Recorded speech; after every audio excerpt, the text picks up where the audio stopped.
for new real estate brokers or anybody that's curious about what it's like to be in real estate to get started, what kind of lifestyle and just everything about being a realtor, I think that's interesting because I have a lot of clients that are like, "Hey, what's it like? Hmm. I've been thinking about a second career or whatever." I love homes. I want to be a realtor. I love homes. That's the Okay. typical line. And I always tell people, oh, it's not about No, homes. It's about people. exactly. But I want to just ask you a bunch of questions and talk about how you got your start. And now there's a street sweeper coming by, but it snowed. That's a fun job. I would love It's that job. Oh my gosh. awesome. So Oh, yeah, tell us how you got started, what it was like. Did you have a side hustle? Because you can't just start selling real estate and then boom, all of a sudden you're making money. yeah. So So, real estate's my third career outside of university. My first career, I worked for a student travel company, and I would organize for American high school students to travel to Europe. And then for specific schools, I would tour guide for them, mostly in Spain, because I lived for a number of years in Spain and used to live as a kid on and off in the Canary Islands. That's for another day. Student travel, 7 years. Moved to Atlanta to run a office for the company in Atlanta. Became very good friends with a local church pastor who started basically a fair trade coffee operation in Rwanda, and that really caught my interest. And my wife was like, "Hey, you're gone all the time in Europe. Can you please find a job that keeps you here in Atlanta?" gotcha. So I was starting to think about real estate, more commercial real estate. Growing up in Manchester, England, we have a ton of warehouses and old factories, and it was always my dream to develop those properties into lofts that people lived in. I think I watched too many episodes of Friends, right? So I was sort of exploring that commercial real estate idea. My friend had this coffee company, needed some help. So I said, right, I'm getting out of the world of student travel. I will help you with your fair trade coffee idea, this harebrained idea of getting Hutus and Tutsis in Rwanda after the genocide, working together, growing coffee, healing. I thought it was a bunch of malarkey, but I liked the guy. Well, I sort of stepped into this role to help build this coffee company for him and put systems into place and strategies. And the darn thing just took off. And it was pretty amazing. Suddenly I'm in Rwanda working with these coffee farmers, and I'm like, oh my gosh, how am I going to get into real estate? So I did that for 7 years, built some amazing relationships, made a pretty big impact, I think, in some of these rural communities in Rwanda. And also taught a lot of people back here in America about the importance of supporting trade and quality products from developing countries. But after about 7 years, I felt like our time was up in Atlanta. And my wife, born in Buffalo, raised in California, was like, I want us to go somewhere else. So we looked at Asheville, North Carolina. We looked sort of at Portland, Maine a little bit. We didn't really consider going back to California. And we ended up in Fort Collins. And it was like, oh my gosh. Fort Collins has this historic downtown that kind of reminds me of some of the towns I grew up in England. It's near the mountains. It's got history. It's got culture.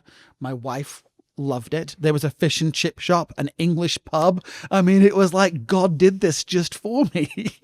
So we moved here with the premise of growing the Rwandan Coffee Company. Fort Collins was very locally minded. Atlanta was very coming, would support anything. Fort Collins, not so much. And without actually having sort of a brick and mortar operation in Colorado, I couldn't get the support for the coffee company that I got for it in Atlanta. So a friend of mine said, sounds like you starting to look at different work opportunities. I said, yeah. He said, have you thought about real estate? I said, that's so funny because I was going to get into commercial real estate in Atlanta. It never happened. Maybe that's what I should do here. So I met with another realtor, had a chat with him, and thought, okay, I can do this. Went to real estate school, passed the exams. The whole time I was still working for the coffee company. So that was kind of my side hustle. Yeah. I never liked that term, but that was sort of paying the bills. And then ultimately I just said, right, I have to put 2 feet into this. Unfortunately, my wife was making a reasonable living. She was covering the nut, so to speak. Yeah. And I joined a larger national company with a good local presence. Really enjoyed the managing broker there. But I was going into this office every day. And you ever seen the movie The Full Monty? Yes. Where the executive guy can't tell his wife that he lost his job. I felt a bit like him. I was coming in and I was like building a Facebook page. And I didn't know anybody in Fort Collins, right? I was pretty new here. I knew maybe like 2 people. And things weren't going great. I mean, months were going by and I was still bringing in some income from the coffee company, but I wasn't selling real estate. And frankly, I made a number of mistakes. One night I went to bed and somebody had recommended a book to me, and I think it's called, can you check this for me while we're talking? I think it's called Anything You Want. Okay. Or Everything You Want.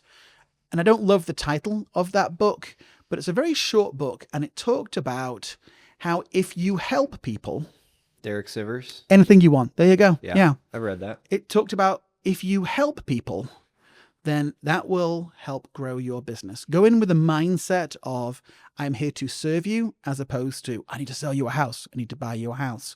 And it completely reworked how I thought about real estate. So I was set on a mission to, how can I bring value? How can I help people? Took off from there. I was on the playground at my kid's daycare, and the lady next to me was saying how she was moving to Canada and her husband was leaving and she didn't quite know what to do. And I said, hey, I'm a newer realtor. I've got a lot of time here. What do you need help with? And she's like, well, I don't even know how to store the furniture. I don't know how to get a cleaning company in. I don't even know what a house needs to look like before it goes on the market. And I said, I'm going to be your one and only client. Let me help sell your house. And I turned into like Cinderella. I'm like cleaning baseboards, and I'm bringing in bits of furniture from my own house for photographs, because this was before staging was kind of really a big thing. And we put a house on the market, and it was a challenging sale. I mean, I was new, so I was still sort of learning my craft, but it wasn't a great time to be selling real estate either. But I learned so much from that experience. And we sold that house, and that lady told all her friends about the realtor who came in and cleaned her oven at 2 a.m. No joke. Now, if you're watching this... Wait, why 2 a.m? Because we were about to close the next day, and the buyer did the walkthrough and was not happy with the condition of the oven. I couldn't get a cleaning company out, so I went in at 2 a.m. and I scrubbed her oven for her. Now, again, 14 years later, I have done similar things, but I'm not doing that on a regular basis. But throughout my career from that point on, I've always thought, how can I bring extra value? How can I fill in the blanks? How can I make somebody feel 100% comfortable? And how can I do more than the average realtor? So that was back in 2012. Okay. I did 7 years with Coldwell Banker. One of the defining moments in my career was my managing broker, also called Ryan, found a video online of me in Rwanda. And I would make videos in the coffee villages and send them to our biggest supporters, whether they were coffee shops or nonprofits, and say, hey, I want you to see what your coffee drinking is doing. Not only is it great coffee, but you helped build this home. Wow. Here are 2 people that at one point were at war that are now working together. And that massively helped grow the coffee company. And Ryan, my managing broker, said, you need to do these videos for real estate. I'm like, okay, what do you mean? He's like, do property videos.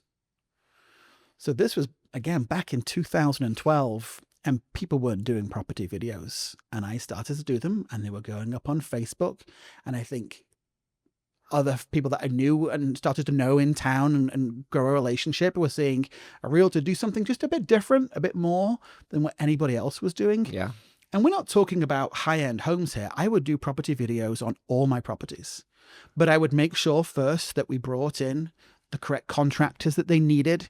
If we needed a plumber, if we needed the carpets replaced, we would get the home looking its absolute best as we could within their budget. I stopped bringing in furniture from my own house and started to build a warehouse full of staging furniture. I mean, I have 120 plastic plants. I have 5 sofas. I have 5 dining room tables. I have inflatable beds, headboards. I mean, it's pretty impressive when you walk in there. And I started to build this collection of staging furniture. Or, I would have a professional stager come in and bring their furniture if needed. And I think the Northern Colorado real estate community started to see that I was doing things a little differently. Now, one day I overheard a couple of realtors in a restaurant make fun of me. They were like, who does he think he is? He thinks he's the guy from Lifestyle of Rich and Famous. And I wear my heart on my sleeve, and that really, really hurt me. Huh. However, here we are in 2026. Those realtors aren't around anymore. Because you know what? They were doing nothing special, nothing extra to help their clients. I think in 14 years, maybe there's only 3 listings out of the hundreds that I didn't sell. And there were specific reasons for that. So I feel like I came in at a really good time to real estate. I brought something a bit different, a bit fresher, a different attitude. And, now if you don't video at home, you're in the sin bin, right? It's almost considered like you have to video a home. Still, a lot of realtors don't do it. Blows my mind that they don't. But that's way become the norm. Yeah. So I'd love to know what those realtors that made fun of me are doing today. Yeah. Okay, so how long do you think? So you got the first client, and then, but one deal a year is not enough to live on. I know your wife was she was making it happen. She was paying the rent. Yep. So how many deals would you say you did your first year licensed? I did 11 deals. You did 11? That's pretty good. I was Rookie of the Year for the Were you? Fort Collins. Nice. Yep. Awesome. Yep. Like I say, I wear my heart on my sleeve, so I had to get up there and make a speech, and how I held it together, I have no idea. And I was Coldwell Banker's rising star, I think, for that year as well. So how did those first 11 deals in that, was it all just kind of scrappy stuff like that? I mean, were you marketing yourself? Were you calling your sphere of influence saying, I'm a realtor now? Well, there was no sphere of influence. Right. I literally knew 2 people. Okay. But as I would bump into people in the community, I'd be like, well, what do you need? What do you need help with? And word just kind of spread, especially from that first seller, who told her friends, and her friends then hired me. And then I'd take my kids to a little coffee shop in Fort Collins. It was like a play place coffee shop. I think it was called Cool Beans. Okay. Gina Tucker owned it. Gina, if you're watching this, hire. And I had a background in coffee, and Gina was having some problems with coffee, and I just talked to her about coffee. He said, I'm now a realtor, but I still know a lot about coffee. A couple of months later, Gina called me and said, hey, thanks for all that help you gave me with my coffee company. Can you sell our house for us? I said, yeah, absolutely. And then Gina told her friends about the realtor that came in that made sure the house looked as pristine as it could. And her husband knew that I was fairly new, and I priced the house, and her husband said to me, think you're overpricing this house? And I was like, ooh, okay. All right, well, let's have a plan in case I am. But we got 2 offers the first day on the market, and that was back in 2012. Wow. So all my business, I mean, not all, but it's like 95, 96% is referrals. And then sometimes somebody will find me on the internet and say, hey, I read your reviews on Google, I watched your videos, and they come to me, it's brand new, right? No relationship. But then most of my other clients, past clients, refer me to their friends, and then my past clients see our podcasts, right? And see my real estate videos, and that helps keep top of mind as well, I think, and bring some extra value. Yeah. So you were just trying to be helpful. You weren't saying necessarily like, how can I help with real estate? You're just trying to be just friendly, helpful. Yeah. And that put 11, doing that was kind of 11 deals. And then referrals just, I guess when you do go over the top with the level of service, the referrals can get pretty impressive. Yeah, absolutely. I mean, the next clients were from my kids' school. So, I'm a pretty outgoing person. So I'd say hi to everybody, in line at kindergarten every morning. We were chatting, ask them how they're doing and Sure. what was going on in their lives.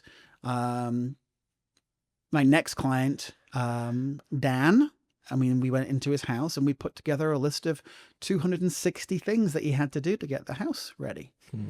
Now, not all of those things were painting and cleaning, but like he had 52 pairs of jeans. I kid you not. This guy had more pairs of jeans. I'm like, man, you got to show some space in your closet. Your closet right now, it's a big closet, but it's overwhelming to walk in here. So we did so much prep on that house, and we sold it first day on the market. So I always say, and I say this to new realtors, bring value every way that you can. And sometimes I'll walk into a house for sale and I'll look at the realtor on the sign. I'll be like, okay, I know what to expect here. And you walk in the house and it's just like, how are you expecting anybody to pay full price for this house or to go to multiple offers? You have literally done nothing to get this house ready. And it will sit. Yeah. It will take time. Even if you just recommended this or recommended that, it's going to help. I have a trailer, right? I'll take my trailer to a client's house and say, okay, fill us with all your junk. Put your junk in here. Yeah. We'll get down to the dump. I'll just send you a Venmo for whatever it costs to drop it off at the county.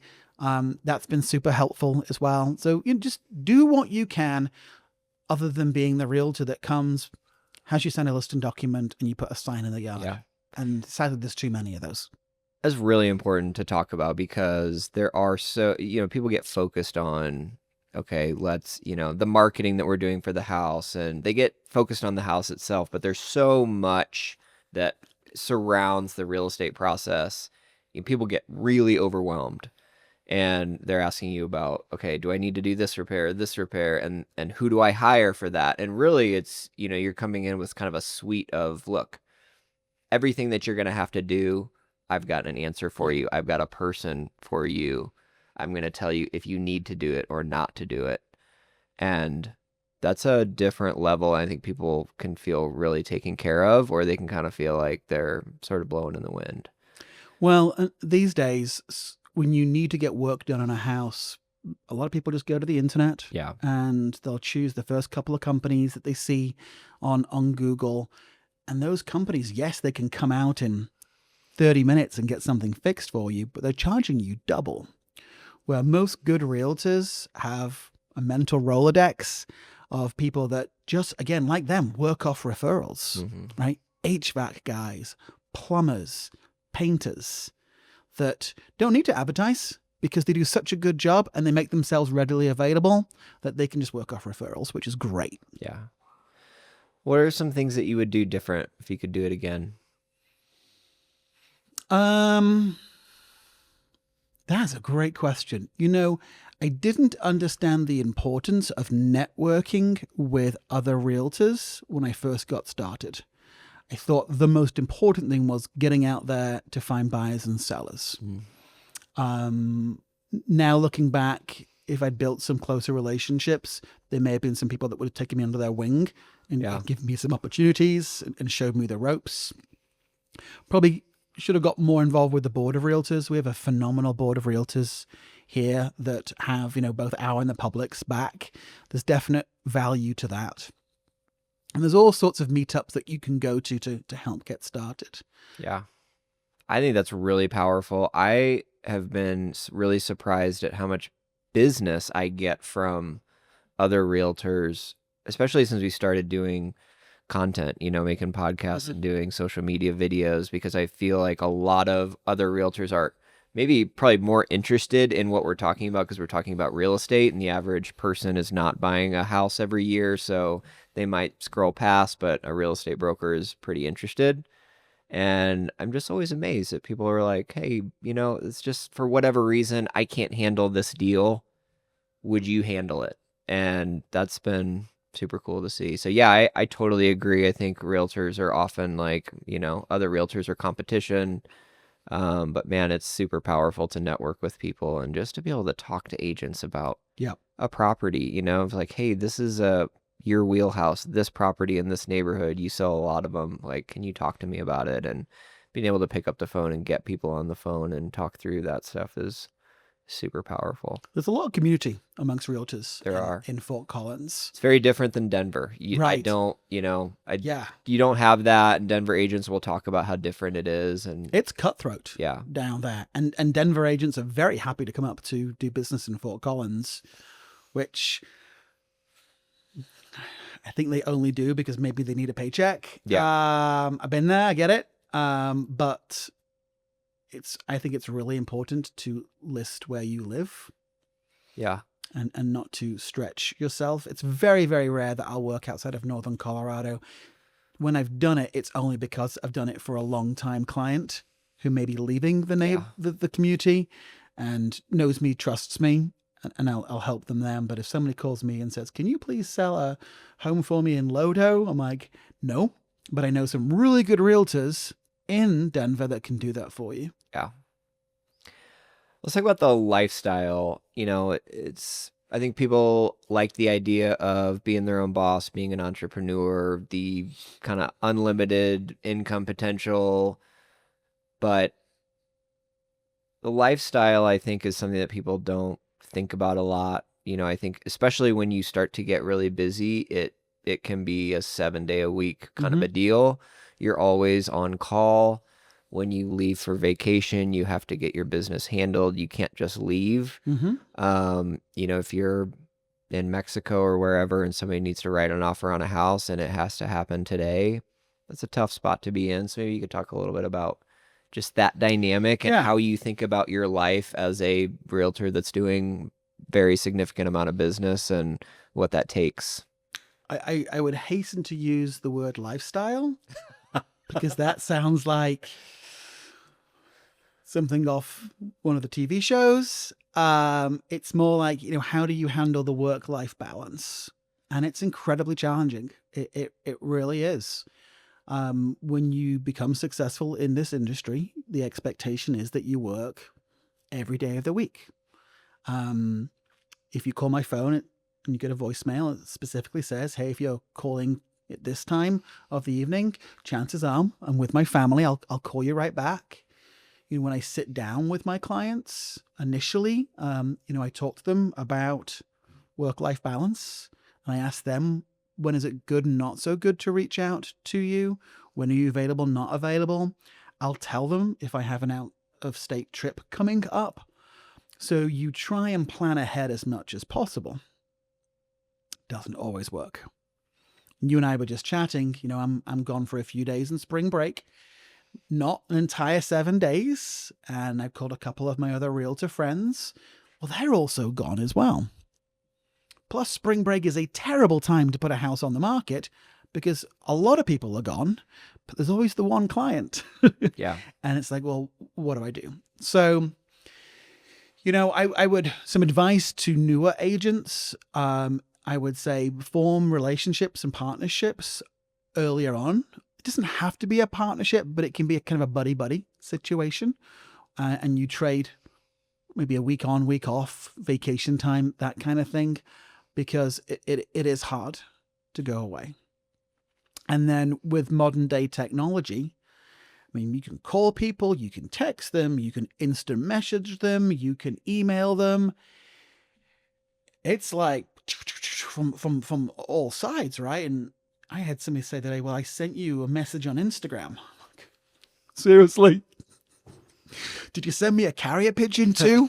Could you just, when you didn't hear back from me within, 24 hours, could you Sure. just have called me? So, I think I'd like to use the word controlling expectations and setting boundaries because boundaries are healthy. Yeah.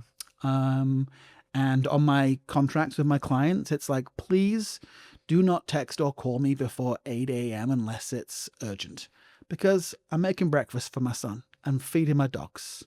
I'm getting out the shower, right? I am a human being like you, right? Right. I don't just wake up at 7 o'clock in the morning and jump on my computer. Yeah. Um, so please be mindful of that. But I tell them if it's absolutely urgent, then yes, obviously I get it. Yeah. But otherwise, let's kind of be respectful of each other, and let's not let technology rule our lives. Yeah. Um, let's talk about, you and I are getting a little older. I feel like retirement has been on my mind more than it has as a younger man, and I'm sort of interested to think, on the one hand, this seems like a great job to do into retirement if you wanted to, right? If you wanted to continue to work, older you get, the more deals you've done, the more the referral flywheel is spinning, and you're always going to be able to have an income doing that. But how are you thinking about that? Do you think you will retire? Do you think you'll always do a little bit of real estate? I can imagine it's a difficult trap to be in because, you know, like with money, it's never enough, right? And if you're saying, okay, I'm retired, but then people start to call you and say, hey, Robert, I want you to sell this house. It's another commission that you could put in the bank. I mean, I could see a scenario where it's hard to retire because you've got so many people that are so used to working with you, and it's hard to turn all that down. Yeah, I mean, obviously we have to provide for our families, right? So that's important, and we want to be able to retire and have money in the bank to do that. I'm 49, coming on 50 this year, so I think I'm a few years away from retirement. I'd probably like to get to the point where I'm just working with people that I really, really, really like, that have a mutual respect. We have a mutual respect for each other, that they know I've been doing this a while now. Um, I'm probably going to start to like mentor a couple more people coming up. I I'm going to need them to do things the way that I do them, and that's hard for a lot of people, right? They're going to say, "Well, I don't want to do that." Okay, then maybe we're just not a right fit for each other, because there's a certain expectation that my clients have from me that have worked with me in the past, and I need you to not only meet that same expectation, but maybe beat that expectation. So I think in the next couple of years, I'll be starting to look for somebody that can come along and partner with me. Um, and then, I mean, can you ever fully retire, right? Some of the sharpest people that I know who are seniors are still working and are amazing at what they do. And when they talk, I listen. I sold a house recently to a gentleman in his 80s, this Australian gentleman, and just every time this man opened his mouth, I just soak up what he'd tell me. Just soak up. I mean, he's Mm. so wise and so knowledgeable. And I think one of the reasons he's as sharp as he is in his 80s is because he's continuing to work. I don't think he's every day at his desk. Yeah, So, will any of us fully retire? Should any of us fully retire? yeah, I don't know what I'd do. yeah. It's fascinating to me because I've been thinking a lot about this, and I have some people that have retired recently, and man, it's shocking to them how difficult it's been, especially the first year. And yeah, what do I do? And how do I spend my time? Think it's going to be great to go sit on the beach, but like, I think the hard thing is, how many friends do you have that are in that same space where they can go do all those things that you could potentially do, right? You don't Mm, necessarily, I don't know, it depends on who you are, but um yeah, I think the other thing about, if we're not trying to like save so aggressively because we don't necessarily need to stop working at age 60 and then live for 30 years on, retirement right. savings, it frees you up a lot. I've thought about that with my business. Like, man, if I don't have to hit certain retirement target, because yeah, I probably do want to keep working a little bit later than I thought, then I've got more income that I can potentially, invest in my business and hiring people. And you can just, be more aggressive with, and just take more vacations, right? Because you're not guaranteed to even live to retirement. So if Right. you got kids I right know. now, hey, let's like live it up right now. I mean, my wife's like, "Hey, do you want to go do this year?" And we start to plan our vacations, and I'm like, "Yes, let's do that. Yes, let's do that." And there's a freedom in not having to rat hole that much money to live on for 30 years. Well, I've certainly got a couple of passion projects that at some point I want to roll out, and I keep on talking about them, usually after a couple of glasses of wine. And everybody else who's also had 2 glasses of wine is like, those are amazing ideas. But I can't do it while I'm working full time in real estate. Because full time in real estate Yeah, isn't 40 hours, it's 60, 70, sometimes 80 hours a week. right. So those are definitely on. I've definitely got to start to put some ideas down on paper for them. They're all up here right now. Sure. And then travel, right? I used to be a tour guide in Europe, and there's places in the world that I just gotta see. I gotta see the pyramids. Mm. I'm desperate to get to Japan. I want to go see a sumo tournament in Japan. Growing up in England, Channel 4 used to show the sumo tournaments. We only had 4 TV channels right in England for the longest time, Wow, and they would show sumo wrestling. So I grew up watching that. that's cool. So yeah, there's definitely some things that I have to do. Yeah, And like you say, we're not guaranteed to make it to retirement. I just had reconstructive hip surgery at 49 and spent a lot of the last 6 weeks confined to my house. right. And that kind of made me realize I got to get out there a bit more. Yeah, for sure. Yeah, I mean it's tough. The work-life balance thing, I think, and what things I've noticed that I think people don't always think about is when you're working for somebody else, it's easier to go home and to shut things off. And when you own a business, man, the wheels are always turning, you know? And I find myself like I'm always thinking about how to market, how to grow, what the next idea is, and then that is kind of one part of my job, and the other part of the job is doing transaction work, and the combination of those two things is a pretty big cognitive load, right? With 3 kids climbing With three all over you. kids. And yeah, you just, and it's interesting to hear the take on retirement. I think that's definitely super important, but also like a lot of what I think about is what is enough, right? And you get what's the term for it? They call it um hedonistic adaptation, where the Oh, more money that you make, the more you spend, right? And when you reach a certain level, that money's accounted for and you always want more and more. So that's something I've thought about too, is like it is okay to kind of just not necessarily have your foot on the gas all the time. yeah. And there's like we have the hustle culture thing, right? You spend a lot of time on social media, and if you're interested in business, man, that algorithm will feed you like all the people that are like more, more, more, hustle, hustle, hustle. It's great. And it's cool to make money, right? It's powerful. It's empowering. You can change the lives of your family and the lives of people around you. You can employ people, and that is all great. But sometimes I'm like, man, I also want to have an idea of like what's enough. Yeah. I don't know. I have that conversation with my wife all the time. I'm like, do we have enough? I sadly, growing up, my dad lost his business in the 90s, and my dad lost his home. My dad was homeless for a while, and I was living over here when that happened and trying to figure out how to help my dad. And I was in a very, very early on in my 20s, so I wasn't making much money.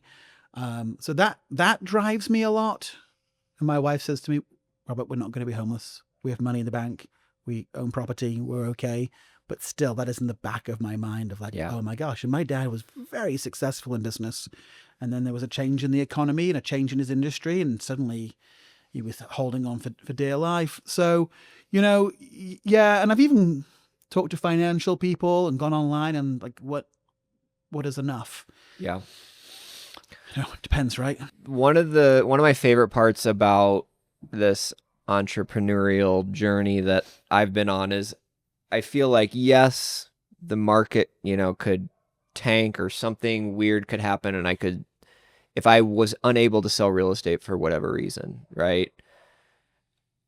when you have been through like all the things that it takes to get a business up and running, you realize like, oh, I could do this again. Like it could Hmm. be a different industry. There's just a lot of confidence where I see people like worrying about, job loss. And like my dad worked for the big five accounting firms his whole life, and there was always mergers, and he was always getting transferred, and he never knew like if he was going to have to leave, a city, or if he was going to get fired. And he was like, you need to work for yourself. Yeah. And that was Well, really that's powerful it. for The same me. thing. Yeah. Yeah. And I've always, that's one thing. Like everybody's got a lot to worry about, but I've never worried about like, hey, what if I lose a job, or, even if for whatever weird, it's hard to imagine a scenario where I wouldn't be able to sell real estate. But if that occurred and the market got really bad or whatever happened, or I lost my license for some weird reason, there would be, it's an incredible skill set to have, and mindset, and just Yeah. confidence of building a business and learning how to get people to trust you and work with you.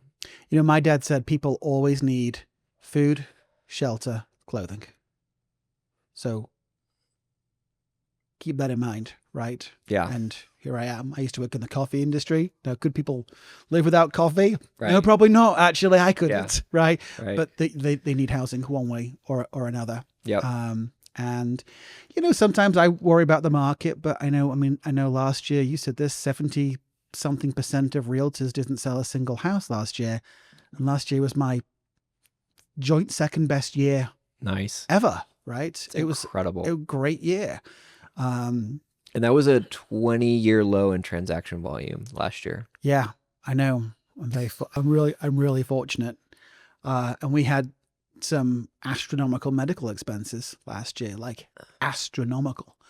So, thank you to my clients. Thank you to the man upstairs, because somebody was watching out over us last year. Yeah. Might get teary eyed here. Yeah. But I think for me, going sort of looping it back, it's like if you're looking to get into this industry, treat it like a business. It's not a hobby. It's not because you love houses, right? This is a business, and you're in the business of helping people and helping people make challenging decisions at times. And you should be in the business of bringing value. What value can you bring? I took my client out yesterday. I'm going to mention his name, Jan. He's my client from Czechia, the Czech Republic.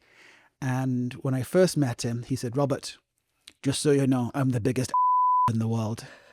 And I was like, okay, great. This is going to be a fun relationship. I took him out yesterday, and he was so incredibly appreciative. Every second sentence was a compliment, and I don't always take compliments very well. And he said, Robert, you really know your He sounded like Schwarzenegger when he said it. And I was like, thank you, Jan. That is a phenomenal compliment. Yeah. Yeah. That's amazing. Yeah. I think that's a good place to wrap up. All right. Awesome. Appreciate the time. Thank you guys for listening. Thank you so much. Talk to you soon.